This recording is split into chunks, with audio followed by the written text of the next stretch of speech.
আমরা তারা যে বিষয় নিয়ে আন্দোলন করছে, আমরা তো সেই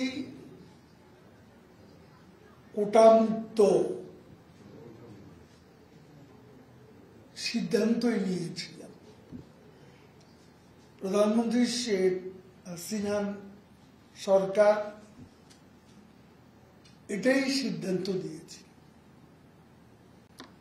কাজেই আমরা আমাদের অবস্থান তো পরিষ্কার। আমরা তো কোটামুক্ত, যখন কোটা নিয়ে এত কিছু, তখন কোটার পক্ষে তো আমরা অবস্থান নেই। এখন আমাদের অবস্থান হচ্ছে দেশের সর্বোচ্চ আদালতের প্রতি আমরা শ্রদ্ধাশীল। আদালতের সিদ্ধান্তই এখন হবে চূড়ান্ত।